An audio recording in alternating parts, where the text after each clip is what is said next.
Gracias, hermanos. Pasa a ustedes, queridos hermanos, bienvenidos una vez más a esta cursada en la que hemos estado trabajando. Llevamos a la cuarta semana y hoy tenemos uno de los subtítulos para mí más importantes. Todo es importante, todo ayuda a crecer en Cristo, todo ayuda a tener un panorama más amplio. Así, esa es la idea, así está diseñado el material. Pero hoy tenemos uno de los subtemas muy importantes que yo le llamo, ahí lo tienen ustedes, la pastoral para la vida familiar. Solamente es uno de los subtemas de todo el curso completo. Hay una cursada más que a principios de año estuve trabajando con otro grupo y tenemos todo el curso con la pastoral familiar, así le llamamos.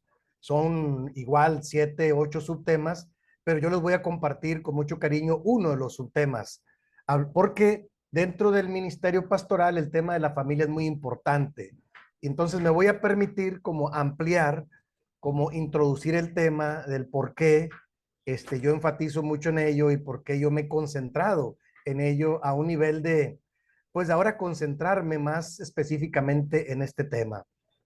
El tema de la pastoral para la vida familiar, hermanos, realmente surgió, apenas rescaté yo el cuaderno de trabajo, el material, surgió realmente en el año 2009. En el año 2009 estaba yo todavía en la Administración Nacional y platiqué con el ministro Ausencio Arroyo, que él ya había regresado de allá de Argentina y estaba colaborando en el área ministerial, que ahora es la pastoral.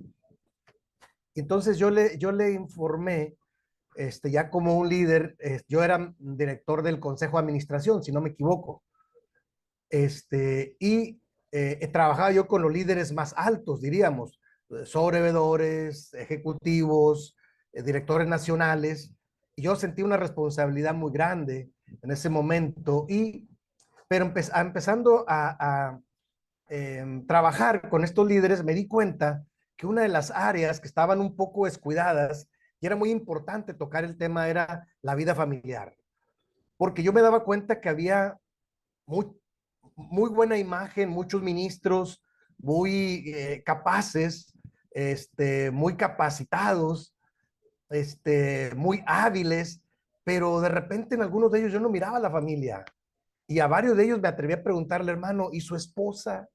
¿Y su familia? Y me sorprendió la respuesta. La respuesta fue en ese momento hasta agresiva. O sea, no se metan con mi familia y no, esto es otro tema. Y tranquilos, o sea, yo solo quiero preguntar cómo están las familias. Y entonces me di cuenta, hermanos, que el tema de la familia es un tema difícil, hasta en el liderazgo.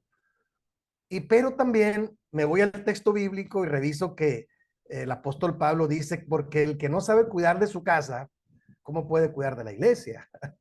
Entonces empecé yo a trabajar y hablé con el hermano y le comenté yo la necesidad que yo miraba de trabajar el tema, no para exhibir a nadie, sino para trabajar el tema con los líderes primero y luego después con la iglesia, porque le decía yo, es que no se vale que nosotros como líderes no trabajemos el tema y sí le exigimos a la iglesia, a los creyentes, pues que ellos vengan con toda familia y de repente no hacemos trabajo de fondo con las familias.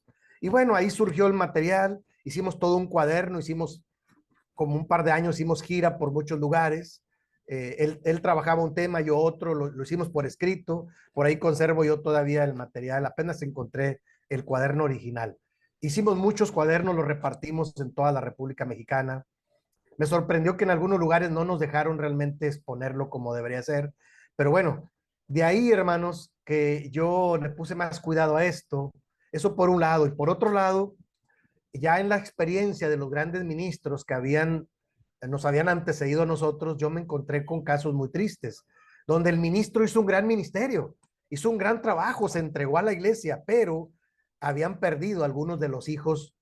Y yo entrevisté a algunos de los hijos y decían, es que la iglesia me quitó a mi padre, o mi padre está más involucrado en la iglesia que con nosotros como familia. Entonces empecé a escuchar historias tristes y me propuse, hermanos, dos cosas. Uno, que a mí no me debería pasar lo mismo. Dije, no, no se vale. Yo no voy a perder mi familia por ninguna razón.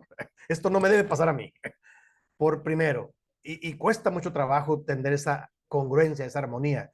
Y segundo, vamos ayudando a los líderes y luego a la iglesia a tocar el tema de la familia. Y entonces, este tema, hermanos, yo lo iniciaba con aquí, con esta introducción. ¿Cuál es la base bíblica? La base bíblica es muy sencilla, Juan 10:10, y yo tengo aquí el pasaje bíblico. Juan 10:10 dice, en esta versión que yo tengo, dice ahí la palabra de Dios, el propósito del ladrón es robar y matar y destruir. Mi propósito es darles una vida plena y abundante. Son palabras del Señor Jesús en su sermón sobre el buen pastor. Juan capítulo 10, todo el capítulo 10 es maravilloso, ¿no? Donde Jesús se presenta como él es el buen pastor. Decía uno de los grandes teólogos que conocí, el doctor René Padilla, alguna vez lo conocí, tomé café con él, y me decía él que cuando Jesús dice eso debe estar en letras mayúsculas. Cuando Jesús dice, yo soy el buen pastor su vida da por las ovejas. Decía, y nosotros somos pastores con minúsculas. O sea, imitamos a Jesús en su trabajo pastoral. Tiene razón. El doctor René Padilla, pues acababa en ese entonces de sacar a la vida pública la nueva versión internacional. Me platicaba que habían durado 10 años en traducir esa Biblia y los criterios y todo eso. Bueno, estuvimos ahí charlando. Pero el tema de la familia, yo le toqué el tema de la familia y sí, me dijo, es muy importante. Y bueno, me gustó su congruencia con su familia. Su esposa también es una persona muy preparada y que ayuda a las mujeres. Y bueno, yo tratando siempre de aprender. El tema de la familia entonces es muy importante. El Señor lo que quiere, hermanos, es que nosotros como creyentes en Cristo tengamos, como dice ahí, el ladrón, hablando del maligno, solo sabe matar, hurtar y destruir. Dice Jesús, yo he venido para que tengan vida y la tengan en plenitud, en abundancia. Entonces eso es muy importante, trabajarlo. Y el tema de la familia es importantísimo. Y siempre empezaba yo aquellas charlas, eran charlas de 2 días, capacitaciones de 2 días. Yo empezaba con el pájaro del alma de Mikhail Snunit. Es un cuento judío. Él es uno de los literatos judíos y yo tengo por ahí el cuento, todavía es un cuaderno. Y el pájaro del alma es la historia de donde él dice que nuestra conciencia es como si fuera un pájaro que abre cajones y entonces uno de los cajones que nunca quiere abrir es el cajón de la familia, porque nos gusta crecer en muchas áreas y cuidar muchas áreas, la capacitación, el área física, que nos veamos bien, la imagen, y bueno, muchas prioridades tenemos, pero difícilmente ese pájaro abre el cajón de la familia, porque a veces llega a ser doloroso. Y entonces yo lo usaba para sensibilizar a los líderes de que fuéramos sensibles al tema de la familia, que no lo miráramos superficialmente o con desprecio, sino que nos concentráramos en el tema. No, insisto, no es para exhibir a nadie, sino es para ponerle atención. Y yo les decía siempre, hermanos, tenemos 2 opciones en el tema de la familia. Uno es disimular y hacer que no pasa nada y entonces no tocar el tema, ¿verdad? Todo está bien, ¿verdad? Pero la otra opción es mirarlo con honestidad y trabajar los temas pendientes que tenemos con la familia. Y si hay algo que cambiar, pues hay que modificarlo, hay que dedicarle tiempo de calidad, concentración y trabajo pastoral al tema de la familia. Ahí yo me tardaba yo la primera sesión para sensibilizar, orar con los líderes que estaban ahí para que fuéramos sensibles a la dirección de Dios y entonces tocar el tema con los diferentes subtemas, ¿de acuerdo? Entonces así empezábamos este curso que dimos, insisto, el 2009, 2010, y bueno, creo que algunas familias, de líderes pudimos ayudar y después de ahí me surgió a mí la idea o la necesidad de seguirme preparando en el tema de la familia. Y lo sigo haciendo, hermanos. Hace un par de meses todavía fui a un curso a una asociación civil cristiana aquí que se llama Back to Back. Mi esposa ya había tomado el curso sobre trauma, cómo algunas de las acciones, algunos de los eventos en las familias causan un poco de dolor en los más pequeños y ellos trabajan con niños violentados. y los dan en adopción temporal y trabajan. Ahí tengo una hermana de la iglesia, amiga nuestra de la familia, que es trabajadora social, y ella trabaja ahí en ese grupo y me presentó con las personas, son líderes cristianos todos, es una asociación civil que trabajan de manera muy seria con niños violentados, abandonados, con traumados, y los restauran y los dan en adopción y los ayudan a hacer carreras. Y bueno, es una asociación muy seria aquí en Monterrey y creo que tienen en diferentes países también presencia. Se llama Back to Back, ¿no? Bueno, o sea, ¿qué quiere decir? Que yo sigo junto con mi esposa y mi familia inquieto en tocar el tema de la familia. Y de hecho a mí se me ocurrió en los últimos años empezar a formar un ministerio que le llamo Familias Restauradas. Este tema de las familias restauradas, hermanos, yo lo inicié en la iglesia, donde la última iglesia que fui pastor hace un poco más de un año. Fui 5 o 6 años pastor, y cada mes de diciembre yo organizaba todo el mes de diciembre una temática sobre, vamos a hablar de la familia y cómo restaurar a la familia, y tocaba algunos de los temas importantes a nivel de predicación y hacía dinámicas con los hermanos, porque el mes de diciembre es un mes donde la gente se pone sensible. Y fui sacando algunas conclusiones. Todavía las estoy pasando en limpio. ¿Cómo cuáles? Una de las primeras conclusiones que saqué fue que no hay familias perfectas, ¿de acuerdo? No hay familias perfectas, ninguna, ni siquiera las familias de la Biblia eran perfectas. Eran familias que Dios iba restaurando. De ahí el título que yo rescaté. Segundo, las familias es lo más importante que tenemos humanamente, hermanos. Digo, aparte de nuestra salvación y nuestra vida espiritual, lo más valioso que Dios nos ha dado es la familia. No son nuestros carros, ni nuestras casas, ni nuestras propiedades, ni nuestras profesiones. Lo más valioso que Dios nos ha dado es la familia, hay que cuidarla. Entonces así fui sacando una serie, he sacado como 12 conclusiones, muy valiosas todas. La transmisión de la fe, Dios se la delegó a la familia, no se la delegó a la iglesia, se la delegó, se la encargó a la familia, y le dirás esto a tus hijos y a los hijos de tus hijos. O sea, no se la endosemos a nadie más. Si algún problema hay en la familia, hay que atenderlo nosotros. No podemos culpar ni al pastor, ni a los maestros de la escuela, no, ni a los hermanos, menos a la iglesia. No, yo soy responsable de mi familia y vamos a ver qué podemos hacer para mejorarla. Así, hermano. Una familia restaurada puede restaurar a otra familia. Son enseñanzas, afirmaciones que yo fui sacando en la práctica y en el trabajo pastoral, claro. ¿De acuerdo? Y por eso es que en la cursada que yo trabajo, la pastoral familiar, pues hablamos todo el curso de ello, con 5 o 6 subtemas. Hablamos de sexualidad y familia, hablamos de crianza de los hijos, errores y aciertos, hablamos de cerrar ciclos nocivos en las familias y abrir otros nuevos. Y bueno, solamente estoy haciendo una introducción general. Ahora, este material que yo les comparto, el subtema de la pastoral para la vida familiar, lo voy a ir viendo un poquito rápido, hermanos. Mi, mi anhelo es que mañana pueda usar otro archivo. Ya se los envié. Ya lo tienen, el hermano Marín ya lo tiene. Seguro lo va a subir después de esta clase al sílabo, a la plataforma. Ahí yo ya se los envié, se lo acabo de enviar el día de hoy. Es un material un poco amplio, tiene mucha información. Entonces yo voy a ir tocando los subtemas de manera general, porque en escrito ahí los tienen ustedes. Y el día de mañana, en la continuación del tema, usar otro material, porque tengo mucho material de la familia. Algunos de ustedes me han estado preguntando, por eso hago toda esta introducción. Sí tengo algún material, pero el material se va trabajando y claro, les voy a compartir aparte de esto algunos materiales más que yo tengo, pero el tema de la familia es un tema que hay que ir trabajando, y aprendiendo y empezando con nuestras propias familias. O sea, sí, yo siempre digo, hermanos, lo que yo comparto, yo lo aplico a mí mismo, ahora este tema de mi familia, y luego eso me capacita y me habilita y me da la autoridad para trabajar con otras familias. Así lo hago. Un ejemplo es que yo sigo teniendo grupos familiares entre semana.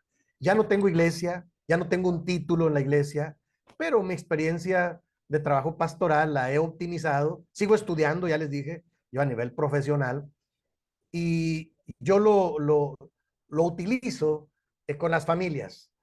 para mí es muy importante no hacerlo de manera, ¿cómo diría yo? A la deriva. No hacerlo de manera ah, descuidada, sino lo más profesional posible, porque van en juego nuestras familias. ¿Están de acuerdo? Por eso es que, insisto, creo que hay que ponerle más cuidado al tema. ¿Sí? No, no es por otra cosa, sino vale la pena dedicarle tiempo.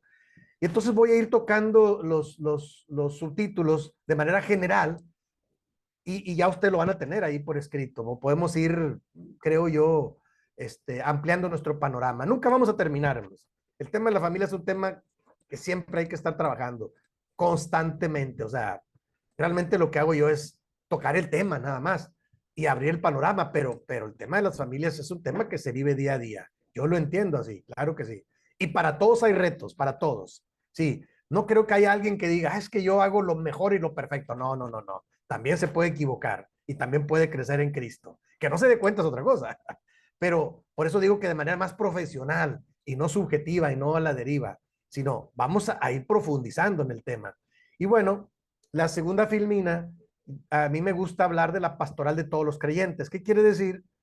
Que la pastoral con la familia puede ser que una familia pueda ayudar a otra familia, ¿de acuerdo? O sea, por eso mi afirmación, una familia restaurada puede ayudar a otra familia a restaurarse.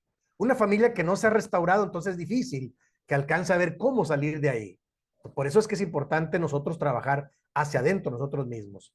Y pongo ahí un diagrama muy general, yo le llamo un círculo hermenéutico sobre el tema de la pastoral, que no es otra cosa más que, como número uno, analizar la situación actual, siempre es importante. Hay que analizar no cómo nos gustaría estar o cómo estuvimos, no, cómo estamos en este momento, porque luego en las familias es muy dado a eso, ¿eh? Es que antes estábamos bien o estábamos mal. No, no, no, eso ya pasó. ¿Cómo estamos en este momento? Esa es analizar la situación actual. Primero. Número dos, vienen unas flechitas. Número dos, ¿qué dice la Biblia? Vamos a hacer reflexión bíblico-teológica. ¿Qué dice la palabra? La palabra me dice algo respecto a este tema que queremos tratar. O sea, porque sí, luego sacamos todos pretextos y sacamos autojustificaciones. No, ¿qué dice la palabra?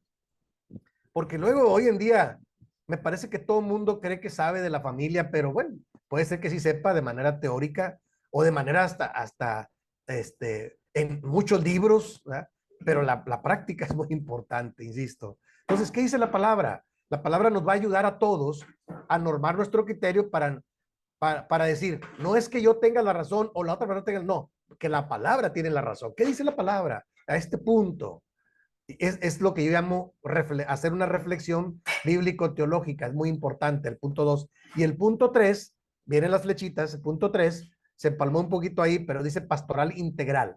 O sea, vamos a hacer una pastoral integral más completa, como vimos el pasaje bíblico, porque eso es lo que el Señor espera de nosotros como familias, que nosotros tengamos familias en plenitud. Jesús dijo, yo he venido para que tengan vida, y yo parafraseo el pasaje, pero no cualquier clase de vida, sino que vida en abundancia. Y eso de la vida en abundancia o en plenitud hay que buscarlo, hermanos. Sí, a veces no se da automáticamente. Vamos, diría yo, no sea por arte de magia. No, en la vida en plenitud, integral, se trabaja. ¿Cómo? Tocando los puntos importantes. A mí me sucede mucho que cuando hago consejería familiar, viene una persona a platicar y yo le escucho, ya tengo algún método para escuchar a las personas, pero he aprendido que la persona cuando viene y me platica, viene con una necesidad de hablar y me habla de todo lo que trae en su corazón, en su mente, en su crisis, y te dice todo lo que piensa como media hora, una hora, se puede pasar 2 horas desahogándose y hablando, pero uno como consejero tiene que tener cuidado de anotar los diferentes temas que dijo, y de repente yo anoto como 5, 6, 8, 10, y le pregunto, ¿por cuál tema quiere empezar? O sea, porque me dijo como 10 temas. O sea, la gente en su crisis revuelve todo. Y eso es lo peor que puede pasar en las familias, que queriendo atender un problema, mezclemos las finanzas con la sexualidad y con la crianza. Mezclamos muchas cosas con el pasado. Es muy típico. ¿A qué es que antes tú? No, eso ya pasó, hermano. Vamos a buscar soluciones. Entonces, hay que ayudar a las personas a desglosar y decir, a ver, anotamos 5 o 6 temas, vamos uno por uno, ¿le parece? Vamos a ir discutiéndolo, platicándolo y buscando soluciones en el Señor. Cuidado con eso, hermanos. O sea, porque las familias a veces cuando se sientan a platicar, solo se ofenden, solo dicen cosas y eso no ayuda a nada. Digo, en una primera etapa está bien que las personas digan lo que sienten o lo que piensan, pero no te puedes quedar ahí. Tienes que buscar alguna posible solución. ¿Están de acuerdo? Por eso yo hago este diagrama. Analizar la situación actual, uno. Dos, ¿qué dice la palabra? Vamos a la palabra, ¿qué dice? ¿Hay algún ejemplo en la palabra? ¿Hay alguna enseñanza en la palabra que nos sirva? Y número tres, vamos a intentar practicar una pastoral integral, más completa, ¿de acuerdo? A grandes rasgos así está el tema. Y luego, en este material hay una introducción, hermanos, para hablar acerca de que es la única filmina que voy a leer. Dice que el tiempo que dediquemos al análisis y la reflexión bíblico-teológica, o sea, a la palabra, sobre nuestra acción pastoral en el campo de la familia, será muy valioso, ya que de esta manera podemos reorientarla, ¿de acuerdo? ¿Para qué? Para ofrecer un servicio, ¿cómo dice ahí? Pertinente al tiempo, circunstancias y necesidades que nos toca vivir. ¿Cuándo? Hoy en día, en la actualidad. Hermanos queridos, hoy en día las familias son diferentes a las familias de hace 10 años o 20 años o 50 años. Son diferentes. Estamos batallando mucho en la iglesia, sobre aquí en México, lo digo, no sé allá con ustedes, porque yo sigo trabajando con líderes cristianos de la iglesia y con nuevos pastores, por ejemplo.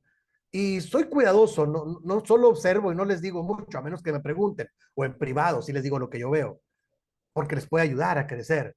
Pero algo que yo veo, incluso en las familias de la iglesia, es que quieren tratar a los hijos como si viviéramos en el siglo pasado.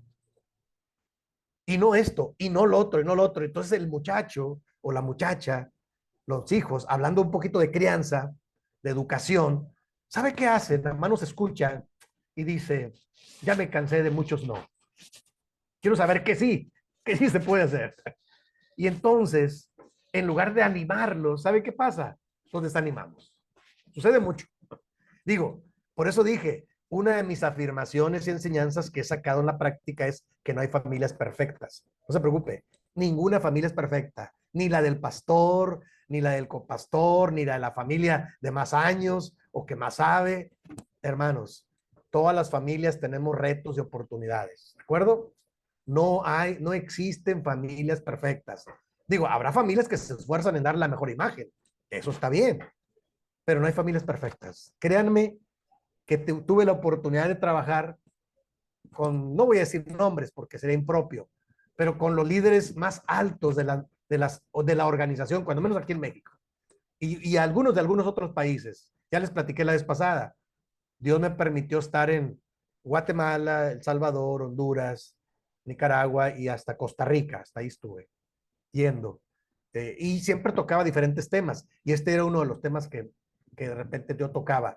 No todos les era agradable, porque hablar de la familia me llevé muchas sorpresas. No solo allá, sino acá también, en nosotros. Entonces, ¿qué quiero decir, hermanos? Que no tenemos que tenerle temor a tocar el tema. O sea, no hay familia, no existen familias perfectas. Como digo, ni siquiera en el texto bíblico.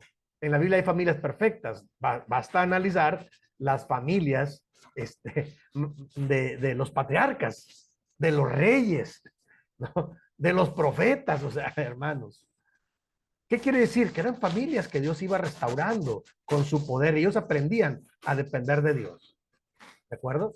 Pero no es que eran familias perfectas, eran familias de seres humanos que estaban siendo restaurados, regenerados día a día, que tenían la bendición de Dios, claro, eso sí, y eso les permitía seguir avanzando a pesar de que sucedieran de repente cosas que no deberían suceder. Sucede eso mucho, ¿no? Entonces, por ahí va el tema de la familia, hermanos, ¿de acuerdo? Esto solo es la introducción. Ahorita voy avanzando en los subtemas. Como dije, ya no voy a leer el material porque ustedes lo van a tener, esta misma material lo van a tener, pero voy a hablar un poquito de los subtítulos para avanzar un poco. Y espero en Dios que lo podamos terminar el material, si no, no se preocupen, mañana lo retomamos. Y tengo el anhelo de mañana tocar otro archivo sobre la familia, que me parece también muy importante, y le llamo familias restauradas y bendecidas. O sea, ahora sí, vamos a la palabra. ¿Qué dice la palabra? Ahorita es un tema de manera general para ampliar la visión. ¿De acuerdo?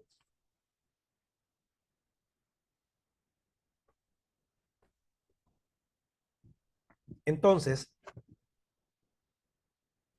uno de los subtítulos, hermanos, más importantes, vienen varios subtítulos, voy a ir avanzando. Como dije, no voy a leer todo. Ustedes lo leen. Si hay alguna duda, ustedes me pueden contactar para preguntar.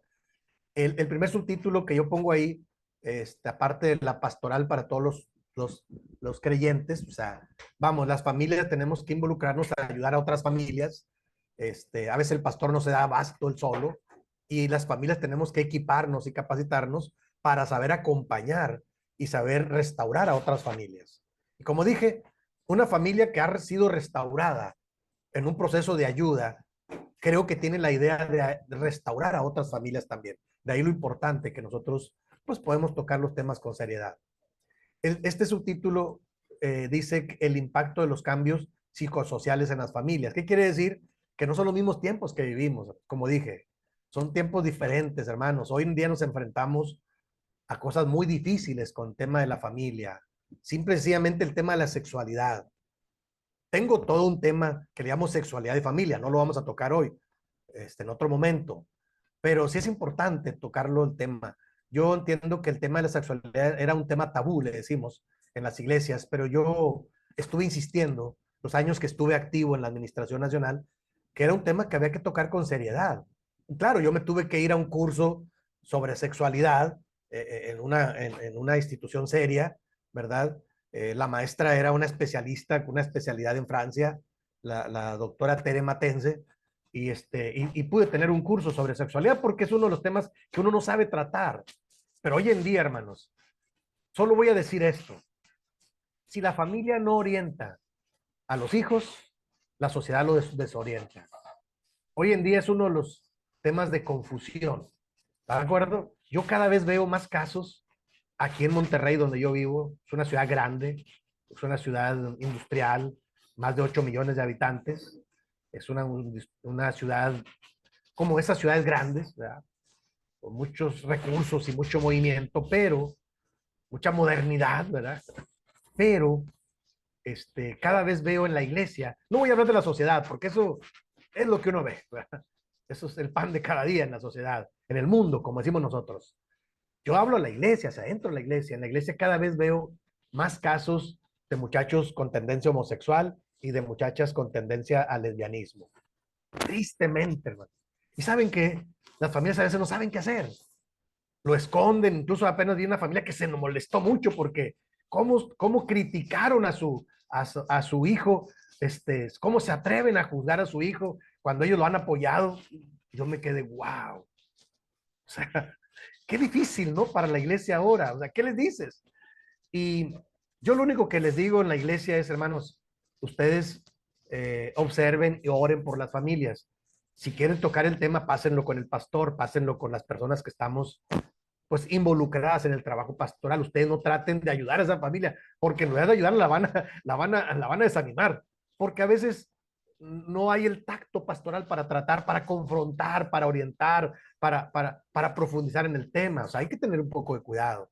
Entonces, la sociedad no es la misma insisto, de hace 20 o 30 años hacia atrás. Hoy en día nos enfrentamos a otros. Los medios de comunicación son fuertísimos, digo yo, los medios de comunicación son muy fuertes en el sentido de manipular a las personas. Y las personas les creen. O sea, hay líderes de opinión que hablan como si supieran, pero pues, realmente, o sea, los medios de comunicación ahora están plagados. Yo estoy sorprendido. Supongo que también les pasa allá en aquellos países. A los cristianos nos permiten acá a hablar en público, o sea, está prohibido casi en las escuelas, o ni siquiera en público, porque, no hablen de religión, pero sí invitan a brujos, chamanes, esotéricos, están dando cátedra ahí en los medios de comunicación y la gente busca. O sea, yo estoy sorprendido, señor, qué tiempo nos tocó vivir. No nos queda otra más que hacer trabajo en las iglesias y con las familias de la iglesia, pero la sociedad está muy complicada, hermanos, y están convencidos de que ellos están bien.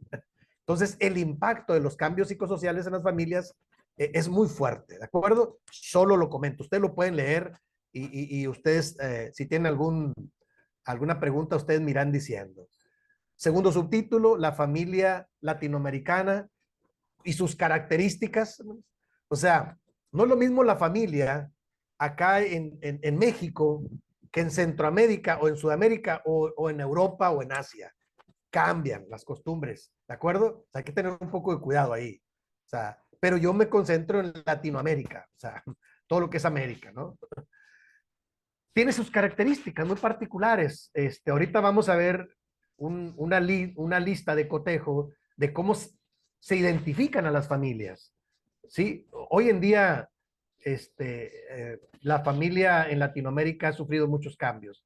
Antes se caracterizaba, como dice ahí, un exceso de la figura materna, una ausencia del padre y una abundancia de hermanos. Antes era así, ahora es diferente. Ahora las familias ya no tienen tantos hijos, cuando menos acá en México. No sé si, no está prohibido, pero hay hasta ahora muchos métodos anticonceptivos y cosas de esas. Entonces, las familias ya no tienen tantos hijos como antes. Digo yo, se pierden esa bendición. Ahora tienen uno o dos. Y entonces, pues digo, está bien, ¿no? Cada quien decide.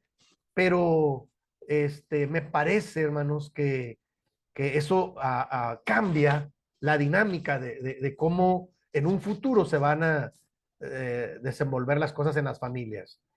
O sea, antes estaban muy preocupados por qué vamos a hacer, darle educación, dirección a la familia. Hoy en día, incluso entiendo que por la parte médica, hermanos, o genética, ahora conozco muchos casos en la iglesia de gente que no puede tener familia. No sé por qué, la verdad. Cada caso es diferente. Yo respeto eso.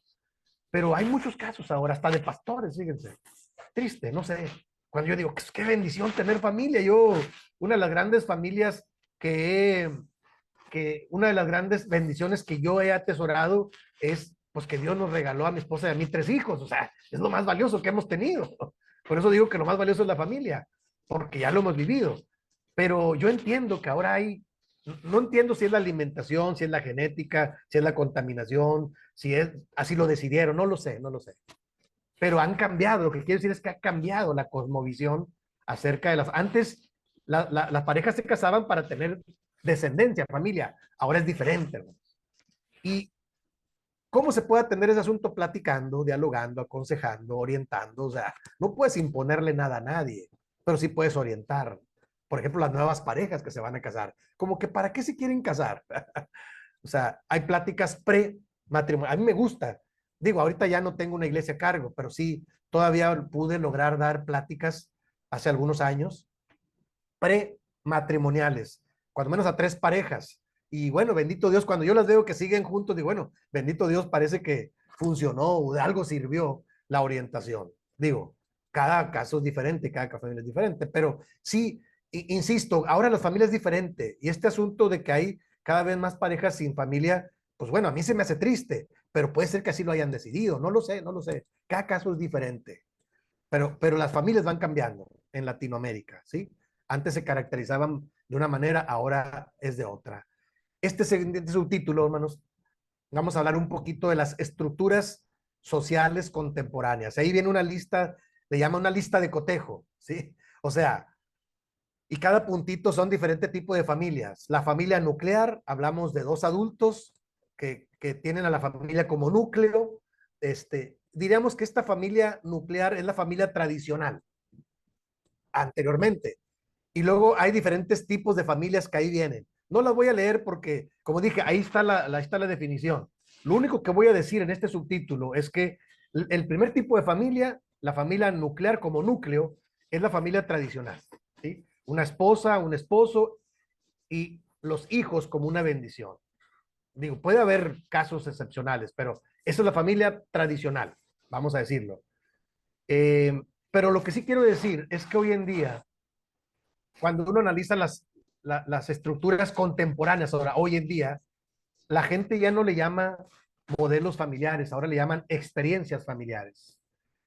Entiendo que aquí en la Ciudad de México, en la capital, en CDMX, la Ciudad de México, ahora legalmente, hermanos, las parejas se pueden casar ya no como antes, hasta que la muerte nos separe, ¿verdad? Este, y los votos matrimoniales y todo, ya no. A hoy en día lo que yo entiendo es que ya hay una figura en la que se pueden casar por cierto tiempo, 1 año o 2 años, entiendo, es eso, o sea, hay variantes ya, son experiencias familiares. De hecho, hoy en día, ustedes lo saben, hermanos, ya hay mm, uniones de 2 hombres o 2 mujeres.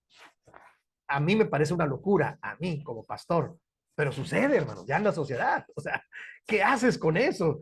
Y luego hasta los modelos de los artistas, de los deportistas, no sé, la gente famosa, la gente que mueve masas, y se exhiben como si fueran el ejemplo a seguir. Dios mío, no sé.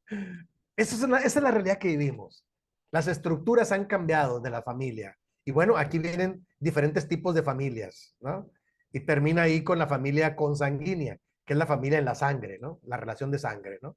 Nuestros, ya sea ascendente o descendente, o sea, ya sea de dónde venimos con nuestro árbol genealógico o a los que siguen después de nosotros, ¿no? Nuestros descendientes.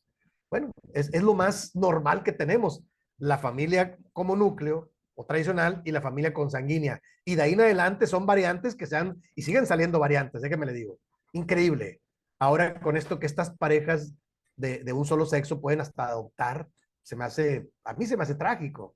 Pero bueno, ellos están felices porque creo que tienen el derecho ahora legal de hacerlo. Y bueno, yo como estudiante de psicología, de repente leo escritos donde parece que el mensaje es que son felices así. Y me parece que no es tal como dicen. Me parece que tienen más problemas que las familias tradicionales. Porque yo he visto casos al de lejos, ¿verdad? No he visto casos de cerca, pero he sabido de casos donde estas personas de un solo sexo se pelean casi a muerte. O sea, y los hijos se desorientan igual porque siguen en el modelo. Y bueno, una serie de consecuencias. Pero esta es la sociedad que nos toca vivir, hermanos. Imagínense, entonces, el problema es que este impacto viene hacia la iglesia. Cuidado. Si no orientamos, si no aconsejamos, si no acompañamos a nuestras familias y a las familias de nuestras congregaciones, hermanos queridos, no sé qué nos espera, no lo sé. Sí entiendo que uno tiene que ser respetuoso, sí lo entiendo, pero también entiendo que cuando las personas están en problemas, uno tiene la posibilidad de aconsejar, orientar y acompañar para que las familias superen. Por eso el tema es muy amplio, ¿no? Yo nada más voy como tocando los subtemas de manera general, pero bueno, a hoy en día así estamos. Vamos entonces al siguiente subtítulo que ya tiene un poquito más de luz, hermanos, y vamos a hablar un poco acerca de la familia y su misión conforme al plan de Dios. ¿De acuerdo?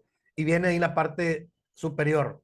En la Biblia, la familia no tiene otra misión que ser familia, es decir, forjar seres humanos a la imagen y semejanza de Dios. Y luego ya hablo del mandato cultural, Génesis 1, 26 y 27, o sea, Dios cuando crea al hombre y la mujer, desde el mismo Génesis, les da su imagen y semejanza, a imagen de Dios los creó, varón y hembra los creó, y luego les dice, ahora ustedes pueden multiplicarse y administrar la tierra y sojuzgarla, dice. O sea, cuidar la tierra, administrarla. Se convierten, decimos, en mayordomos de la creación, el hombre y la mujer, los dos. ¿De acuerdo? Y de este pasaje bíblico de Génesis 1, 26 y 27, pues hay una serie de enseñanzas importantes. Ahorita vamos a ver un poco. Pero este siguiente subtema trata como de decir, hermanos, no todo está perdido. O sea, la familia tiene una misión. Nuestras familias tienen una misión. ¿Cuál es nuestra misión conforme al plan de Dios? Ser familias de bendición para la sociedad y para los que nos rodean. Claro que sí. O sea, no podemos derrotarnos, hermanos.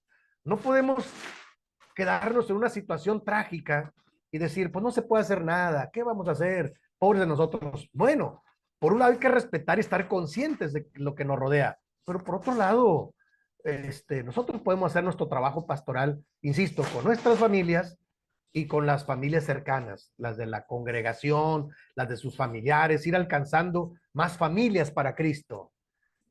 Me explico, hermanos. Por eso es que a mí me gustan el modelo o el método de grupos familiares, así le llamamos acá en México. ¿Qué es este método? Yo lo sigo practicando.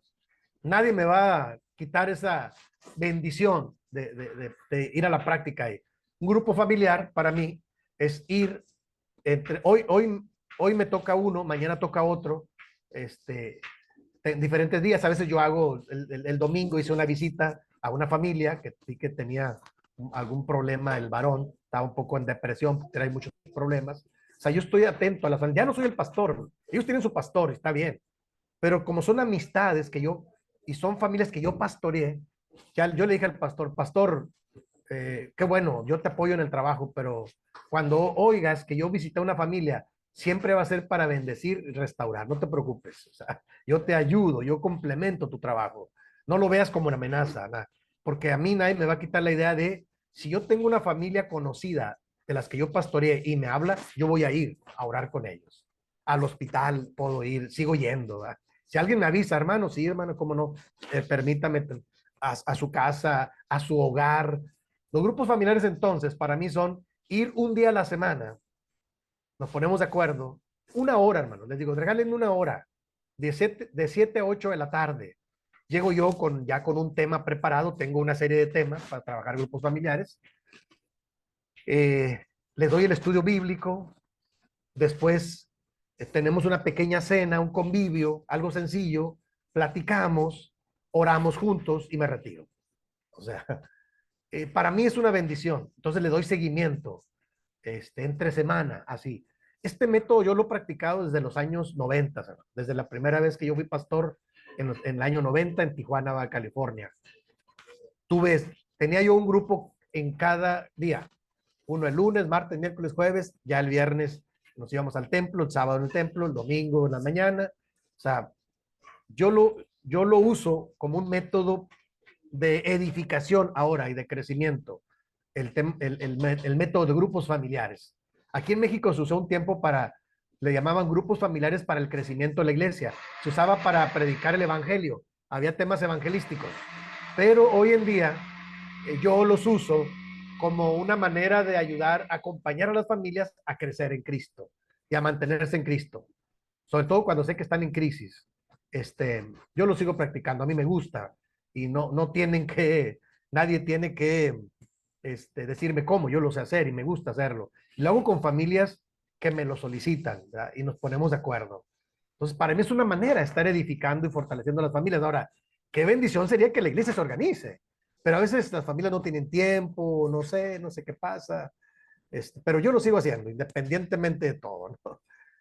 Insisto, sobre todo con familias que me lo solicitan. Voy a avanzar un poquito más, hermanos, porque quiero llegar a este diagrama. Este diagrama que ustedes ven ahí, tiene que ver con tres líneas. Por un lado, hermanos, usted lo tiene ahí al frente, en la parte derecha mía, está el proyecto de Dios. Ahí está lo que yo decía. ¿Cuál es el proyecto original de Dios? Génesis 1, 27 y 28, Mateo 19, del 4 al 6. Este pasaje de Mateo es maravilloso, hermanos. A mí me ha servido para orientar a muchas personas porque Mateo 19 dice que al maestro le hacen unas preguntas para tentarlo. O sea, lamentablemente los fariseos y los escribas estaban en eso, como que querían hacer caer al maestro, pero no sabían con quién, delante de quién estaba, el mismo Hijo de Dios. Entonces, me gusta el pasaje porque la pregunta es, maestro, ¿puede el hombre dar carta de repudio a la mujer por cualquier causa? Cuando menos la Reina Valera, la versión Reina Valera dice eso. Y luego agregan ellos, porque Moisés nos lo permitió. ¿A qué se refieren? Que el libro de Deuteronomio ya tiene especificado para el pueblo de Israel por qué razones le podían carta de repudio a la mujer, ¿sí? Estaba ya escrito, estaba legislado, vamos a decirlo ahí. Por eso ellos se justifican, porque Moisés lo permitió en el mismo Pentateuco, en Deuteronomio. Y la tradición, pues lo fue, la ley rabínica lo fue armando cada vez más. Sí, sí, claro, lo fueron desarrollando los rabinos. Y el maestro, con toda la sabiduría de Dios, les dice, sí, Moisés se los permitió, pero por la dureza de vuestro corazón, porque en un principio no fue así. ¿A cuál principio se refiere? Génesis 1, 27 y 28. A ese principio se refiere. En un principio no fue así. Y les agrega, porque Dios creó un hombre y una mujer, y lo que Dios unió no los debe separar el hombre. Parece que esperaban otra respuesta, pero el maestro los orientó. ¿De acuerdo? Entonces, me parece importante. De aquí yo desprendo algunas cosas. Por ejemplo, me he encontrado con algunos casos de personas que malinterpretan la Biblia, argumentando que pueden tener como sentirse como patriarcas, la oportunidad de sentirse como patriarcas. Y un día me dijo un hermano, hace muchos años, creo que ya no vive el hermano, me dijo un día el hermano, oiga, uno también puede tener varias mujeres, me dijo. Y era un hermano de muchos años en la iglesia, un hombre ya mayor. Yo era un pastor joven de esa iglesia. Porque dice, porque la Biblia dice que el rey David y Salomón tuvieron muchas mujeres. Y yo siempre lo agarro a broma, hermanos. Mi broma es una broma como para flexibilizar el asunto. Le dije, ay, hermano, si nosotros con una mujer no podemos, imagínense con tantas. Es una broma mía, ¿no? Como para destensionar el asunto. No, no, no. Pero ahí dice la Biblia, sí dice la Biblia. Entonces le expliqué esto. Estos dos pasajes se los expliqué. Dije, hermano, la poligamia fue una de estas cosas que se legalizaron o legislaron en el pueblo de Israel, pero no era una ordenanza de Dios, fueron costumbres que el pueblo de Israel jaló e implementó de otras culturas hacia ellos. Pero el maestro lo deja muy claro, en un principio no fue así. Que después el pueblo de Israel hizo esto y otras cosas más. ¿Verdad? Bueno, llegaron hasta a tener lugares de adoración a paganos, ¿verdad? Cuando sabían que el Señor era único, la parte humana. Entonces, el proyecto de Dios está muy claro, hermanos. En un principio, el Señor nos dejó muy claro cómo debería ser la familia, el proyecto de familia, el proyecto de pareja. Ahora, por un lado, y por otro lado, hermanos, está la realidad. Y la realidad, la dura realidad comienza después de Génesis capítulo 3, cuando entra el pecado. Y Génesis 4 narra el primer asesinato entre dos hermanos, Caín y Abel. Y de ahí, hermanos, la familia empezó a sufrirle. Tienen en una picada constante, en un declive. La naturaleza humana se desvirtuó y entonces viene el pecado, que desde Génesis 3 entra, porque el hombre y la mujer son tentados, acceden, desobedecen, tienen sus consecuencias, pero el hombre viene en picada. La humanidad se distorsiona. Nosotros sabemos que solamente en Cristo Jesús podemos restaurar las cosas. O sea, el único que puede restaurar la naturaleza humana caída es el mensaje de Jesús del Evangelio. ¿De acuerdo? Y entrar en un proceso de renovación, de recuperación, de crecimiento en Cristo. ¿Sí? ¿De acuerdo? Nosotros lo sabemos. Pero en este diagrama yo pongo una línea en el centro, como para hacer el equilibrio entre el proyecto de Dios y entre la realidad que vivimos como seres humanos. En la sociedad hay un centro que yo pongo punteado. Es una pastoral. ¿Qué vamos a hacer? Una pastoral. ¿Para qué? Para la familia. La podemos hacer. Y ahí viene abajo. Y viene el Salmo 127, que es maravilloso. Viene Efesios 6, del 1 al 4, que también son las orientaciones para la familia cristiana. Ahí está, hermanos. Ustedes lo conocen. Yo no lo voy a leer para avanzar un poquito más. Ustedes lo pueden ver con detenimiento los pasajes bíblicos. No ignoro que ustedes ya los conocen, ¿de acuerdo? Pero para mí la clave está en el centro, en el equilibrio. Una pastoral para la familia. Ahí está. Insisto, y esa pastoral la podemos hacer usted y yo. Claro que sí. De hecho, yo no dudo que usted lo haga. Y entonces vienen algunas enseñanzas de este diagramita que yo utilizo. Una de las enseñanzas es que es el vehículo para hacer presencia del reino de Dios.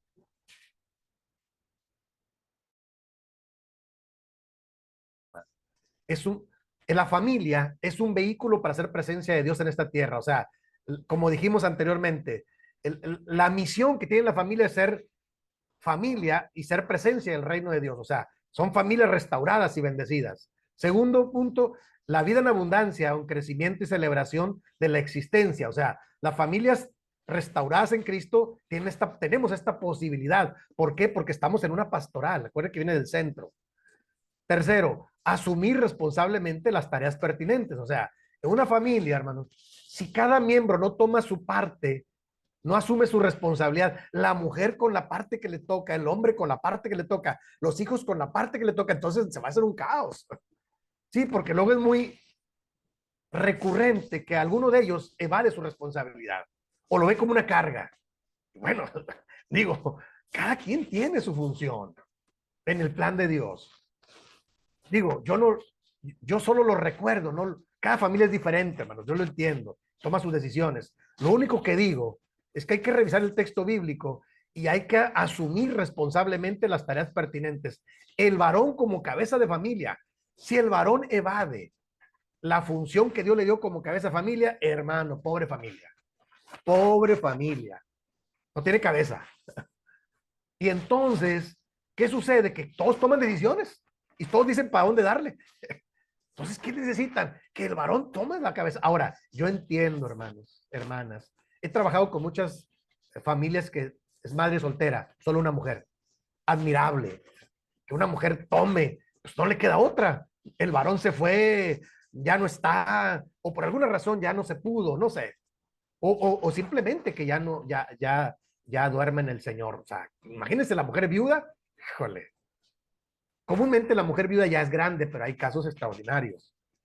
Entonces hay que asumir las responsabilidades. Yo conozco casos admirables y siempre como pastor he estado dispuesto a apoyar a las mujeres que son solas. Apoyarlas, hay que orar por ellas. Y mi esposa y yo tenemos una frase que aprendimos. La mujer no está sola.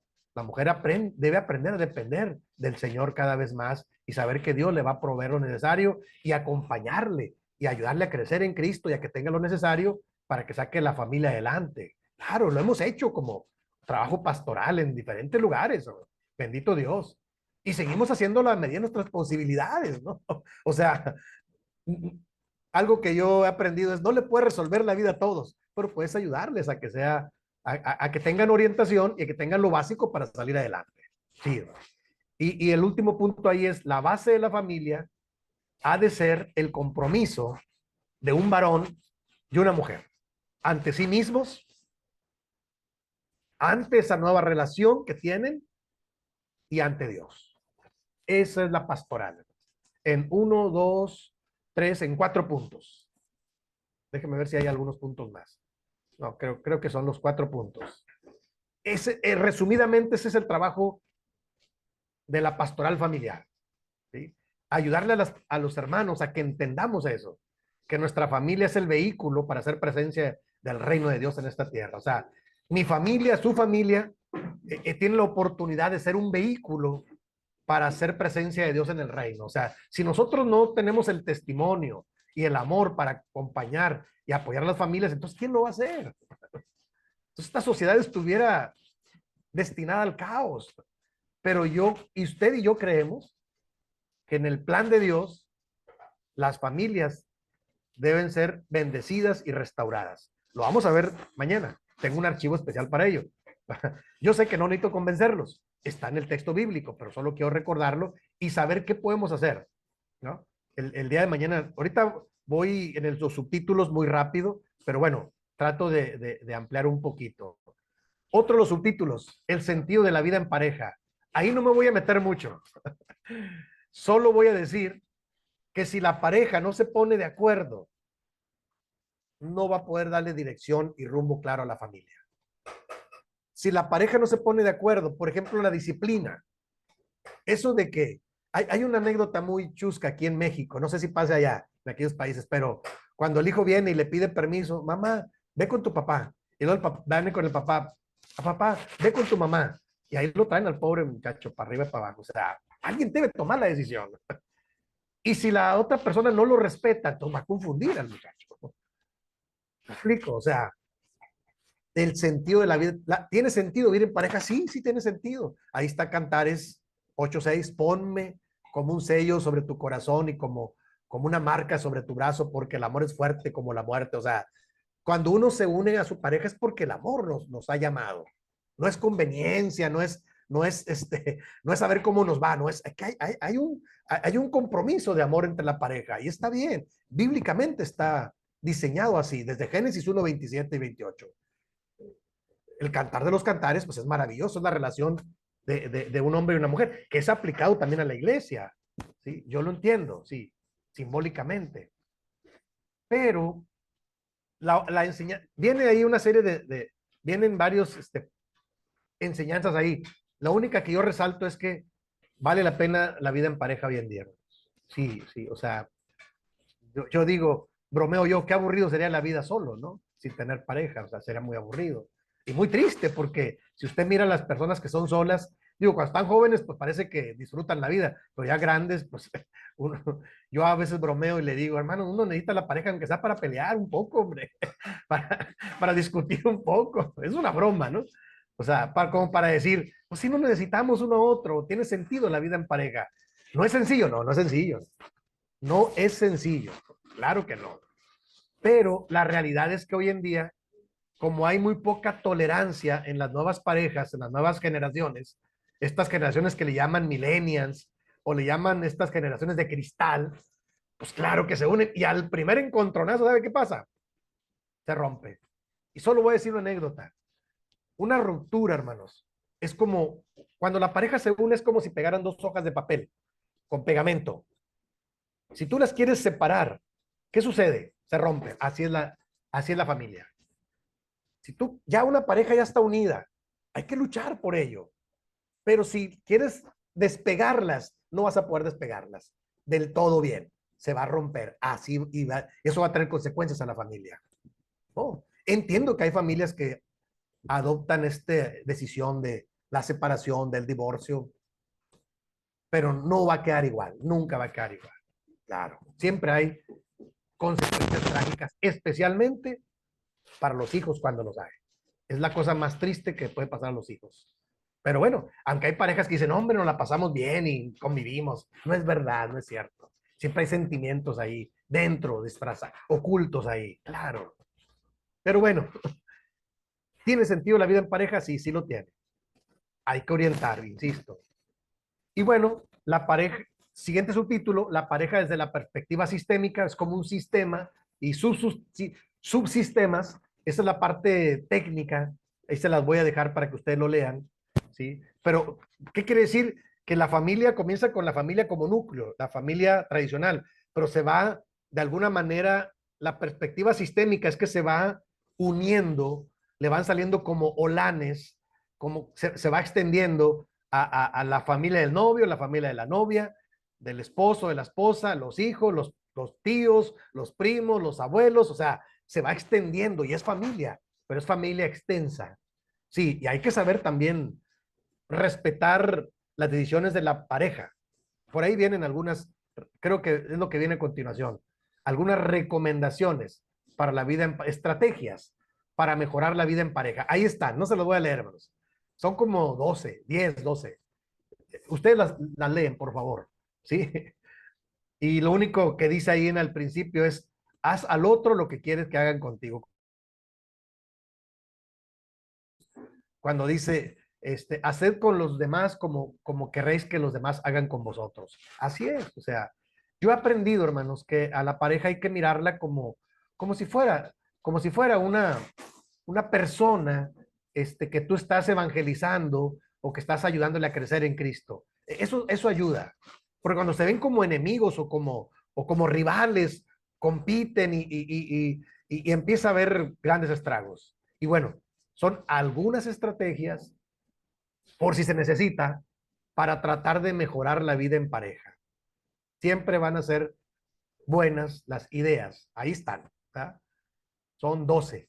Y termina con la conclusión. Recuerden que las muchas aguas no podrán apagar el amor, ni lo harán los ríos, cantar de los cantares de Salomón. Ahí está. Es el pasaje que viene al principio. Entonces, la vida en pareja es muy bonita, pero es muy complicada. O sea, hay que trabajarla. O sea, nunca acabamos de conocer a las personas, ¿eh? Créanme. Y depende de la etapa en la que estemos. O sea, uno de los subtemas en el tema de la pastoral familiar es las diferentes etapas de las familias. O sea, las familias no siempre estamos en la misma etapa. No es lo mismo cuando van empezando, que están recién casados, cuando tienen hijos pequeños, cuando tienen hijos grandes, cuando se van los hijos. O sea, las familias también tienen diferentes etapas y hay que saber, hay que entender que cambian y hay que saber adaptarse a los cambios y trabajarlos con la ayuda de Dios, siempre acompañados de la mano de Dios. Eso es muy importante, las diferentes etapas, pero cambian las cosas, las circunstancias cambian. Sí, no siempre es igual, la verdad. No idealicemos que siempre tiene que ser igual. No, las cosas cambian. Esa es una gran realidad. Y bueno, es uno de los subtítulos que trabajamos en en la otra cursada. Voy a avanzar un poquito más, hermanos, por cuestión del tiempo. Recuerden que mi meta es darle una repasada a este material. Ustedes lo pueden leer, lo van a tener ahí en el sílabo y mañana ampliar un poco más el tema. Este siguiente subtítulo, hermanos, es hacia una pastoral comunitaria y familiar. Eso es lo que la iglesia debe trabajar. ¿De acuerdo? O sea, si las iglesias, hermanos, locales, me refiero, si su congregación no ha estado poniendo atención en la familia, es tiempo de ponerle atención.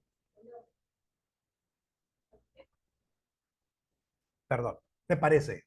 Sí, porque de repente, miren, hermanos, queridos, la experiencia que Dios me dio en el trabajo con las iglesias, en diferentes lugares, diferentes momentos, las iglesias siempre tienen muchas necesidades, pero hay temas prioritarios, ¿de acuerdo?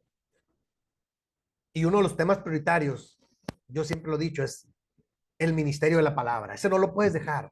Cuando un pastor, porque suele suceder, descuida el ministerio de la palabra y permite que predique quien quiera, hermano, pobre iglesia, la va a confundir. No, el ministerio de la palabra es para el pastor y los líderes que asumen con compromiso la palabra. Y yo soy muy cuidadoso de eso, sí. Algunos me critican, no, es que no me da oportunidad de predicar. No, si no se prepara y no tiene una buena intención, yo no lo voy a subir al púlpito, disculpen, porque en mí va el juego de alimentar a las ovejas. O sea, no es un juego, es un trabajo serio. Entonces, el ministerio de la palabra, eso es una cosa importante. El del acompañamiento y la visitación también es muy importante. El del discipulado, son cosas, acuérdense que vimos un diagrama ahí de los diferentes ministerios. El compartir la palabra, el de la evangelización, siempre hay que estar compartiendo, porque Dios puede hacer cosas maravillosas. Pero uno de los subtemas, hermanos, de hecho yo este tema lo estoy, déjenme les digo la realidad, me he esforzado, hermanos, en tratar de convencer. Ya me di cuenta que no lo pude hacer, yo lo voy a hacer a título personal, con la ayuda de Dios y con la familia. Pero todavía este año pasado estuve en la Administración Nacional, regresé después de 5 años que estuve ausente, estuve de pastor local, trabajando ahí y no nos fue mal, bendito Dios, nos fue muy bien. Fue duro el trabajo, pero aprendimos cómo en estos tiempos se debe pastorear y aprendimos mucho, mi familia y yo. Nos seguimos congregando en esta iglesia, hay otro pastor, está bien, hay que respetar. Pero cuando estuve en la administración, me cansé, hermanos, de decirles que debemos tocar el tema, en lugar de tener los grupos seccionados, niños, adolescentes, jóvenes, ¿por qué no organizamos un ministerio para la familia? Y nunca pude convencerlos. Bueno, está bien. Por eso es que yo hago mis esfuerzos. Este, son esfuerzos más discretos, pero son esfuerzos bien intencionados. O sea, trabajar un ministerio que sea restaurando familias o familias restauradas. Ahora, pero las iglesias, si tienen oportunidad, deben de aprender a tocar el tema. Y la iglesia local debe ir hacia una pastoral comunitaria y familiar, porque al final de cuentas, las iglesias están conformadas por familias, ¿están de acuerdo? Ahora, puede ser que uno u otro hermano vayan solos, aún esa persona no es sola, no hay seres aislados, siempre tenemos una familia que nos acompañe. Si tú esa persona que va sola a la iglesia la visitas, te vas a dar cuenta que tiene una familia. Un papá, una mamá, un tío, un abuelo, una abuela. Tienen familia, claro que sí. A veces no lo alcanzamos a ver, porque a veces vemos a las personas aisladas. No, la iglesia está formada por eh, personas eh, que no son seres aislados, tienen familia. Por eso yo pongo ahí, ejercer una pastoral que forme familias sanas, es una tarea necesaria en este fin del siglo, en este principio del siglo, tan decisivo para la historia de la humanidad. Hasta ahí me quedo. Ejercer una pastoral que forme familias sanas es una tarea que no podemos descuidar hoy en día. Yo me acuerdo hace años, yo tocaba el tema y decía, no, hermanos, cada quien su familia. Está bien. Bueno, yo hacía, estoy hablando del 2009, ya les platiqué. Cuando yo entré al Consejo Ejecutivo General, ya tenía posibilidad de trabajar con líderes nacionales. Muchos no me creían, muchos decían, ah, hermano, este es uno de los temas que el hermano toca. Hoy en día, hermanos, no me da gusto, me da tristeza ver que muchas de esas familias están destrozadas. ¿Por qué? Porque no le pusieron cuidado a la familia. Aún de líderes importantes, ¿eh?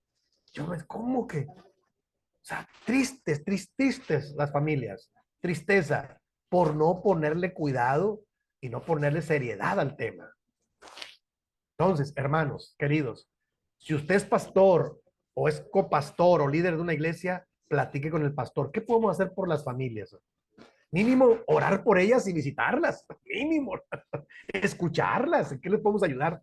Pero yo les comparto un poco de material. Este solamente es uno de los materiales, tengo varios y los que me lo han pedido sí les voy a enviar un poco más de material, ¿sí? Porque es importante, insisto, el trabajo con familias. Que la iglesia vaya hacia un trabajo pastoral comunitario y familiar, o sea, no ver a las personas solas. Cada persona, cada hermano o hermana tiene una familia y no sabemos qué tipo de familia. Habría que preguntar y habría que visitarles. Eso es importante. ¿De acuerdo? Voy a avanzar un poquito más. Potenciar a la familia es que hacer de la pastoral. ¿Qué es potenciar? Dice ahí, potenciar significa dar potencia. La potencia sana y verdadera se encuentra en el centro de opuestos. Por un lado, la impotencia que tienen algunas familias de resolver sus problemas y por otro lado, la omnipotencia, donde hay familias que dicen, yo no necesito nada, yo estoy bien. O sea, es un equilibrio, ¿de acuerdo? Dice, potenciar a la familia significa mantenerlas en el sano equilibrio entre estos opuestos.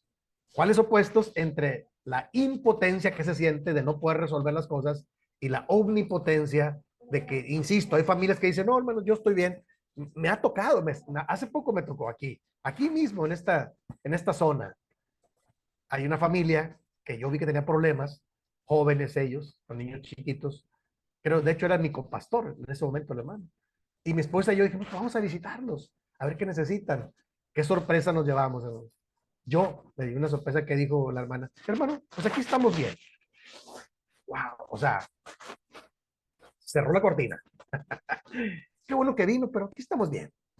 Cuando nosotros en la iglesia mirábamos que forcejeaban los niños, que se los dejaban, que salían enojados. O sea, ¿qué quiere decir? Que no todas las familias están dispuestas a trabajar el tema. Está bien. Yo le dije, está bien, hermana, no se preocupe, solo venimos a ver cómo están, vamos a orar. Pero ya después solo regresé un día que se enfermaron, muy fuerte, y llegué a orar por ellos como familia y hasta ahí. Ya después ya fue cuando salí de pastor. Ya. No pude hacer, no pude hacer mucho trabajo. Ahora, sigue asistiendo a la iglesia esa familia y siguen teniendo grandes problemas, pero lo ocultan muy bien porque llegan a la iglesia muy bien vestidos, tienen buen nivel económico, tienen sus profesiones, todo. Parece que lo, lo miden de acuerdo al potencial económico. Y el potencial económico no siempre es garantía. Pero ellos miden así. ¿Eh? Entiendo que parece estar bien, es que están bien económicamente. Y si están bien económicamente, bendito Dios, qué bueno. Digo, como otras familias que tienen carencias. No, estos están bien. Pero yo entiendo que hay un ego, hay una arrogancia y hay un miedo a que les vean las partes vulnerables de la familia y dice, estamos bien, bueno, ¿qué haces ahí, hermano? Qué bueno que están bien, vamos a orar, Dios que los bendiga a usted y a su familia. No puedes tampoco No podemos forzar las cosas ni obligar a las personas. Cuidado con eso. Aunque tú veas que están mal. Si la persona no quiere, hermanos, vamos a orar. Y ahí yo les dije, hermanos, ahí estamos a la orden por si les necesita, ¿no? Nunca me dijeron nada. Está bien. Llegó otro pastor, ya le dije al pastor, mira, ten un poco de cuidado con esto. Esta familia tiene sus problemas, pero no, difícilmente los ventilan. Y está bien, por alguna razón. O debe haber algo más fuerte también allá abajo. O sea, yo como consejero familiar ahora e irme profesionalizando, me doy cuenta que a veces este tipo de familias ocultan cosas más fuertes abajo. No es agradable ventilarlas, ¿se entiende? Pero ahí está. Entonces, potenciar a la familia es ayudarles a tener un equilibrio entre la realidad que viven y qué es lo que podemos hacer para hacer un equilibrio. ¿En qué les podemos ayudar? Cuando menos orar. Y si algo más podemos hacer, bueno, vamos a, vamos a ayudarles. Ustedes, por favor, lean lo que yo les comparto. No lo voy a leer todo por cuestión del tiempo, pero el subtítulo se llama Nuestro objetivo con la pastoral es potenciar a las familias, debe ser qué hacer de la pastoral. ¿De acuerdo? Y vamos a la parte final de este archivo. Parece que sí me va a alcanzar el tiempo, porque fui un poco rápido, discúlpenme, ustedes pueden leerlo. La parte final es propuestas para la acción pastoral. Ahí quería llegar. ¿Qué podemos hacer para trabajar pastoralmente con las familias? Como número uno pongo cuestionar en nuestras comunidades de fe, las iglesias, el énfasis que le damos a la maternidad como elemento central del núcleo familiar. O sea, acá en México, hermanos, yo lo puse porque este material lo hice acá en México. Ahora hay que ampliarlo un poco. O sea, cuestionar el énfasis que le damos a que solo la mamá los puede educar. Ve con tu mamá. A ella le toca. Digo, sí lo hace prioritariamente, porque comúnmente el varón sale a trabajar o se ocupa en su profesión, ¿verdad? Pero no dejarlo solo, sino que uno también se puede un poco involucrar. No digo que al 50-50 es muy difícil, porque cada quien tiene su profesión y su trabajo, pero involucrarse un poco y no dejarlo. ¿Por qué? Porque eso cobra también su factura, déjenme les digo. Cuando una familia, el varón le dice, tú ve tus hijos, ¿sabe qué hace la mamá? Pues hace lo que puede, lo mejor que puede, creo yo, por un lado. Pero por otro lado, falta la figura paterna, la figura de autoridad. Y esa familia comúnmente, fíjese lo que yo he observado y he estudiado también, esos hijos se van a hacer muy rebeldes porque no tienen freno, no tienen la figura paterna. Y la mamá, pues, hace lo mejor que puede, claro, tratando de darles el cariño, el amor, y el papá provee. Todavía hace poco me encontré una familia así, me dijo un líder por acá, me dijo, hermano, yo le dije a su mamá, acárgate a ellos y aquí yo te doy dinero. Parece que eso era tradicional, pero eso trae sus consecuencias. Entonces, como dice ahí, hay que cuestionar en nuestras iglesias el énfasis desmedido que se le da a la maternidad como elemento central del núcleo familiar. O sea, el papá también tiene una función y debe aparecer ahí para orientar, para aconsejar, para apoyar, para generar confianza. De hecho, en la simple presencia ya tiene un mensaje. Cuando no hay presencia, entonces empieza a distorsionarse. Déjeme le digo como un dato extra, hermanos. Cuando uno estudia el tema de la sexualidad de manera profesional, en la carrera de psicología, te das cuenta que cuando falta la figura del papá, la figura paterna, un hijo varón se identifica con la mamá y sabe que sucede mucho. No, no es obligatorio, pero sucede mucho que el hijo se hace afeminado porque el único contacto que tiene de cariño es con la mamá. Sucede mucho, ¿no? ¿Sí? Está documentado, o sea, no es una idea mía, está documentado, cuidado. Entonces debe haber una figura de autoridad, una figura paterna, con cariño, con cuidado, pero debe estar ahí también. Es lo único que yo digo, como punto número uno. Número dos, diseñar estrategias para fortalecer y renovar el vínculo conyugal, atendiendo a los matrimonios existentes, guiándolos a revalorar la importancia medular de su vocación unitiva, o sea, como uno solo, y de amor para el proyecto liberador y potenciador de Dios para la humanidad. O sea, como decía el subtítulo, el sentido de la vida en pareja. sea, hay que diseñar estrategias para fortalecer y renovar este vínculo conyugal. A veces las parejas están muy golpeadas, se nos han ofendido mucho y necesitan a alguien que sea un consejero, un mediador, con una acción pastoral para decir, hermanos, vamos orando juntos y vamos a darnos una nueva oportunidad. Yo lo he hecho con algunas parejas. Y bueno, tengo muchos ejemplos, pero hasta ahí me quedo. Diseñar estrategias para fortalecer y renovar el vínculo conyugal, hermanos. Es importante no descuidarlo.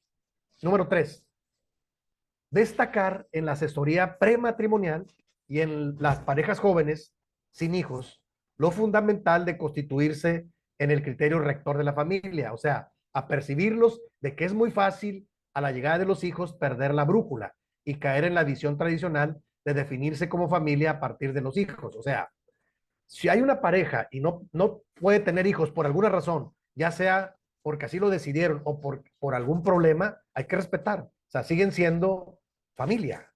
O sea, una familia se conforma un papá y una mamá, ya son familia. Ahora, como dice el Salmo 127 que venía ahí en el diagrama, si Dios, si Dios les da hijos, ya son una herencia. ¿No?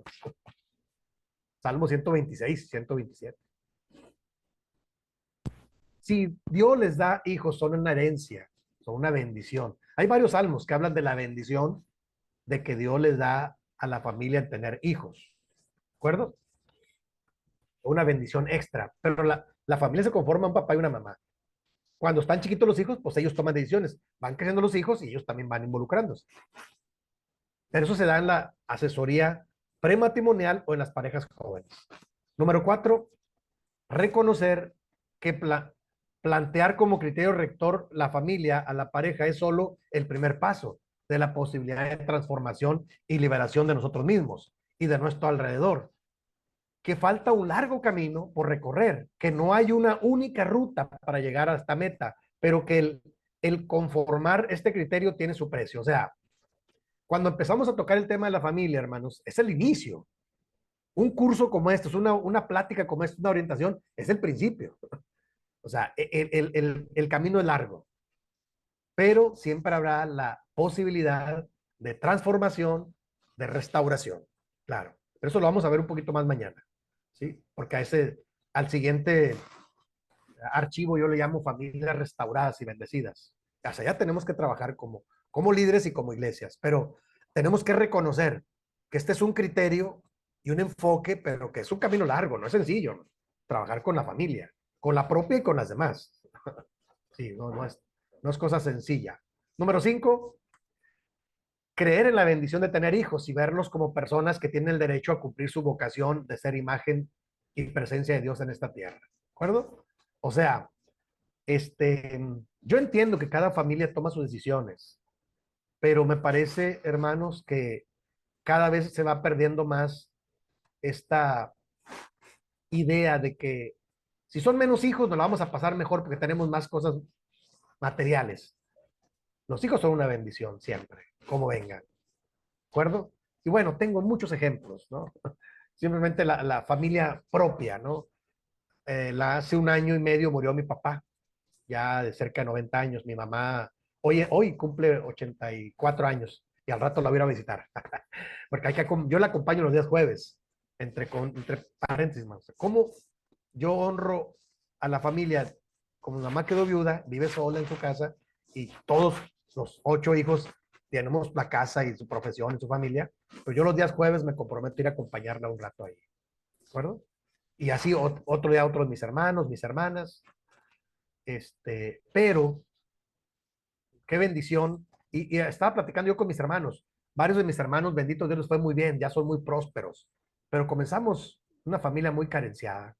Yo les decía, qué bendición era aquello de sentarse a la mesa y mi mamá, aquí es una costumbre hacer tortillas de harina. Mi mamá hacía tortillas de harina, hacía como 2 kilos de tortillas de harina. Era una costumbre de la región, de acá del norte.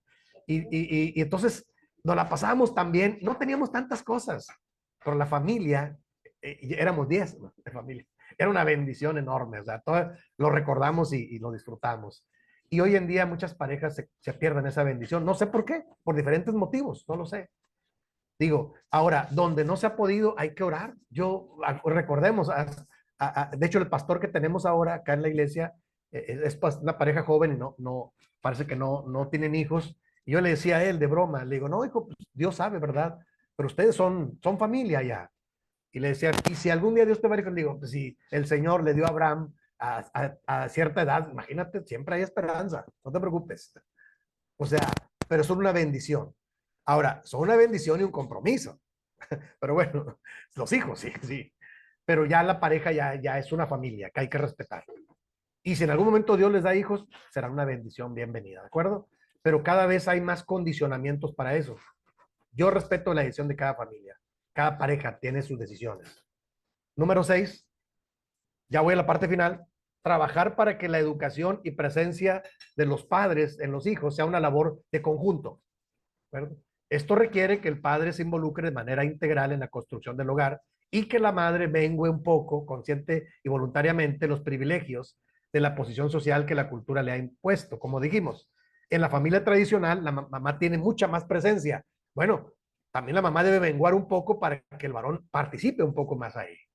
Me refiero a las decisiones, a la educación, en ciertos momentos, pero cada quien tiene sus propias funciones. Yo lo entiendo. O sea, trabajar, como dice ahí, como en equipo, en conjunto. Dice, es una labor de conjunto, dice ahí. O sea, siempre será así.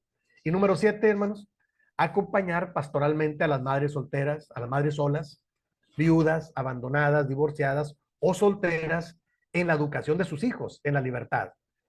Estar sola no significa educar a los hijos para que sean el alivio a la propia soledad. Tampoco necesitan vengarse en ellos del mal infringido por el esposo, ni deben permitirse desfigurar la identidad sexual, el hijo o la hija, por el hecho de estar en contra de la figura paterna. Dice la parte final, estar sola significa depender de Dios con mayor intensidad para que su situación se llene de gozo y plenitud. O sea, hay familias, hermanos, diferentes y hay que respetarlas. ¿Qué dice el título 7? Acompañar pastoralmente a las familias que son diferentes. Ahí viene. Madres solas, viudas, abandonadas, divorciadas o solteras en la educación a los hijos, en la orientación. Sí. A los pastores luego nos sucede un poco, nos sucede un poco que a mí me ha sucedido bastante, que en las iglesias donde hay hermanas que no tienen la figura paterna y tienen hijos, los hijos luego se encariñan con el pastor, porque cuando uno los trata bien y uno los procura, pues hay como una identidad, y es una bendición para nosotros, ¿no? Que el hijo o la hija lo mire a uno como una figura de autoridad. Es una bendición que hay que saber aprovechar para bien y que hay que saber orientar. ¿De acuerdo, hermanos? Entonces, hermanos, solamente es el primer tema. Mañana tocamos otro tema. La semana número 4 tiene por título La pastoral para la vida familiar. La pastoral para la vida familiar es una oportunidad para trabajar con familias, pero déjeme, uso como conclusión lo que tengo aquí, como notas. Cuando yo empecé a trabajar el tema de la familia, mañana lo vamos a retomar, no se preocupen, y ustedes van a tener este archivo para que lo revisen con calma. Pero cuando yo empecé a trabajar en la iglesia como pastor, cuando menos 5 años, ya les comenté al principio, hacía yo los meses de diciembre un programa para familias, que le llamaba el mes de las familias restauradas. ¿Qué hacía yo? Tenía que preparar un sermón para cada sábado y hacer diferentes actividades. Y de ahí surgió esta idea de tener el cuidado de este tema. Y algunas de las enseñanzas que yo aprendí en estos años que fui pastor y que cada mes de diciembre predicaba el tema de las familias restauradas, aprendí que el proyecto de Dios para la familia es que sean familias, es bendecir a la familia, que no existen familias perfectas, que las familias están en desarrollo y en diferentes etapas de crecimiento, que una familia restaurada sabe restaurar a otra familia, que las personas o las familias son lo más valioso que tenemos, no son nuestras casas, ni nuestros carros, ni nuestros títulos, las personas son lo más valioso, lo que Dios nos ha dado, la pareja, los hijos, lo que tengamos. Sexto, la transmisión de la fe, Dios se la dio a la familia, no se la dio a la iglesia, ni se la dio a los maestros de la escuela, se la dio a la familia, la transmisión de la fe, el compartir la fe. 7, La orientación sobre los valores ético-morales son enseñanzas que se transmiten en la casa. Vamos, nosotros decimos los valores se dan en casa. En la iglesia y en la escuela se fortalecen, pero los valores se enseñan en casa. ¿De acuerdo, hermanos? Sí, no cometamos el error de exigir a otros lugares lo que nosotros no hemos enseñado en casa. Y octavo, que el desarrollo de nuestra sexualidad está en construcción, sobre todo los más chicos. Noveno, que se puede restaurar a la familia, ¿cómo? Con una visión, con un proceso de acompañamiento. Y ahí yo uso un libro que he recomendado mucho, que se titula Cómo sanar las 8 etapas de la vida. O sea, hay que ayudar a las familias en un proceso de restauración, no es cosa sencilla, pero se puede hacer. Y finalmente, la pastoral ante la violencia es otro de los subtemas que nosotros vemos. O sea, hay que identificar los signos de violencia y tratar de trabajarlos y menguarlos y encauzarlos, los errores y aciertos en la crianza de los hijos y la consejería en tiempo de crisis, que es otro archivo que tengo. Hermanos, son cuando menos 10, 11, 12 enseñanzas que yo he sacado a través de los años y sigo aprendiendo. No he terminado, pero con mucho cariño yo les comparto lo que hemos trabajado en diferentes momentos con la iglesia como pastor local, con los líderes para diseñar estrategias y programas de atención, pero sobre todo en el trabajo pastoral de los grupos familiares, como ya les dije. Ahorita ya hay un par de familias que estoy trabajando esta temática en los grupos familiares. Y ahí esta temática, estas enseñanzas que les comenté, las estoy desarrollando. Cada una tiene una sesión y su base bíblica y su orientación. Y eso me está sirviendo para trabajar con los grupos familiares y trabajar cada tema con cuidado en las familias que en este momento me permiten acompañar. Espero que en un futuro lo pueda hacer hasta de manera virtual con algunas familias que quieran. Nada más un horario que ponemos, con todo gusto. Ahorita lo hago de manera presencial y surgen nuevas enseñanzas porque yo les pregunto, como ahora, yo les pregunto, hermanos, ¿cómo lo ven? ¿Qué opinan? ¿Algún comentario? Y algunos de los hijos son personas que opinan y eso me da gusto porque eso retroalimenta y fortalece la temática y las enseñanzas que vamos haciendo. Vamos, el tema de la pastoral para la vida familiar no es un tema concluyente, es un tema de apertura y es un tema en el cual siempre podemos aprender y siempre podemos trabajar. ¿De acuerdo, hermanos? Hermanos, vamos a la parte final. ¿Alguna pregunta, algún comentario que alguien tenga con toda confianza? O, Padre hermano, sí, hermano, padre adelante. hermano, usted manifestaba dos hechos muy importantes en la parte final, que la Ujú. familia es el encargado de transmitir la fe como tal, pero también decía algo que para mí sería una juxtaposición de ideas. Cuando usted manifiesta que la familia y la diversidad de familias hay que respetarlas, y dentro de su enseñanza manifestaba que hoy en día también hay familias del mismo sexo que hoy en día tienen la posibilidad de adoptar. ¿Cómo interpretar eso? Que como iglesia nosotros debemos aceptar que existe como familia íntegra, personas del mismo sexo conviviendo y viviendo normalmente. Ok, hermano, buena pregunta. No, yo creo que como iglesia nosotros tenemos un marco muy claro, cristiano. Ahora, déjeme le digo una cosa. Aquí en México, la Secretaría de Gobernación tiene un reglamento que se llama Ley de Asociaciones Religiosas y a los pastores nos prohíbe correr a esas personas. De hecho, podemos correr una sanción. No sé allá, no entiendo cómo están las leyes en otro lugar. Entonces yo lo que le he dicho a los hermanos, vamos a respetar. Quien llegue, usted canalícelo con el pastor para que pueda hablar con la persona y la pueda orientar.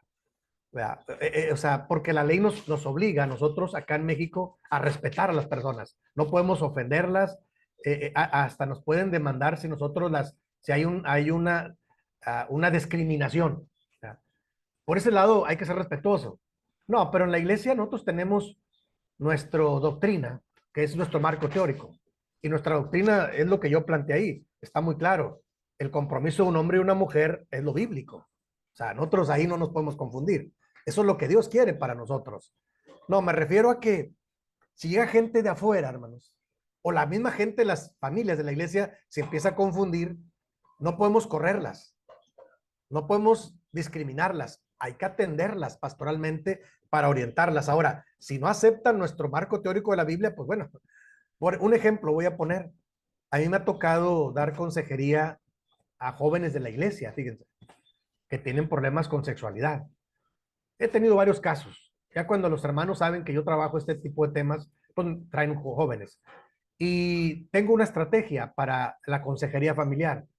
La primera sesión hay que escuchar lo que ellos dicen y hacer preguntas para tomar nota de los datos que tenemos, ¿no?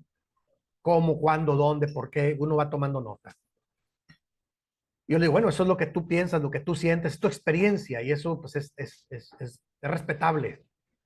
Pero vamos a la parte bíblica. Yo puedo decir lo que yo quiera, pero la Biblia es muy clara. O sea, nosotros tenemos que sujetarnos al texto bíblico. El texto bíblico dice es un hombre y una mujer.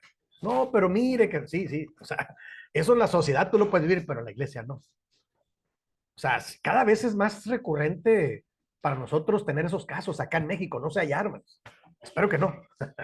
Pero acá es más recurrente, tristemente. Y lo único que yo digo es, tenemos que tener un tacto pastoral para no, como dije, no juzgar a las personas, no correrlas, no discriminarlas, pero tampoco puedes abrir las puertas así de par en par, ¿no? Hay que orientarlas. Y por eso yo, la orientación que doy a los hermanos, si llega una persona con esa tendencia, canalízala con el pastor. El pastor debe saber qué hacer para orientar y explicarle, si es posible en privado, cuál es nuestro marco teórico, que es la palabra, ¿no? Que es la Biblia, ¿no? O sea, ahí no podemos negociar. Pero en el trato, yo me refiero al trato pastoral, tenemos que ser respetuosos. O sea, no hace, son dos cosas diferentes. Respetar a las personas no quiere decir aceptar lo que ellos digan, no, claro que no. O sea, respetar a las personas es no rechazarlas. Me parece que Jesús lo hizo así. Con la mujer pecadora, se la traen al frente y el maestro la tiene al frente. El maestro pudo haber dado la sentencia, por eso la llevaron. Alguien con autoridad espiritual debería decir lo que merece. Estaba escrito, ya. Y el maestro con la sabiduría de Dios les dice, después de un momento de estar agachado y escribiendo algo en tierra, levanta la vista y le dice, mujer, ¿dónde están los que te acusaban? Se fueron.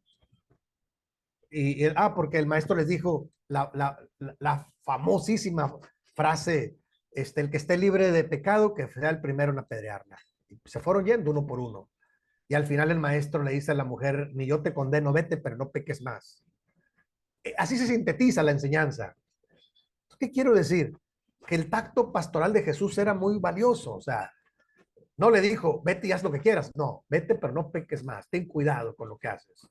Entonces, yo lo que estoy trabajando ahora, hermanos, es el enfoque pastoral. Acuérdense que el título del archivo es La pastoral para la vida familiar. Sí, sí, o sea, ahora la parte legal se ve en otro lugar. La parte médica se ve en otro lugar. No, aquí estamos hablando del trabajo pastoral. Insisto, el trabajo pastoral habla de respetar a las personas para orientar a las personas. Habla de acompañar a las personas en un proceso de restauración, si las personas lo permiten. Si no lo permiten, bueno, tenemos que tener claro que tenemos un marco teórico, sí, para no confundirnos. Es una buena pregunta del hermano, o sea, que no se vaya a caer esa idea, ¿no? De que cuando yo digo respetar, no digo aceptar, no, digo de tener cuidado, porque como dije, acá en México tenemos una ley reglamentaria de asuntos religiosos a través de SEGOP, Secretaría de Gobernación, y algunos hermanos pastores han metido en problemas. A mí me tocó intervenir para mediar en algunos casos, hermanos, tranquilos, o sea, vamos a hacer esto como estrategia. O sea, cuando llegue alguien con estas características, que haya un comité que los atienda. ¿Sí? Alguien que se ha preparado en la pastoral, alguien que se ha capacitado para dialogar y orientar a la persona. Nada más es eso, ¿no? O sea, a eso me refiero en respetar, no aceptar, no, claro que no. No, pues nosotros, en el curso ustedes vean, o sea, ahí está muy claro. En el diagrama, ahí está la parte baja. Lo que Dios espera en la pastoral es un hombre y una mujer ante sí, comprometidos ante ellos y ante Dios. Eso es lo que está en Génesis 1:27. O sea, ahí no hay posibilidad de confusión.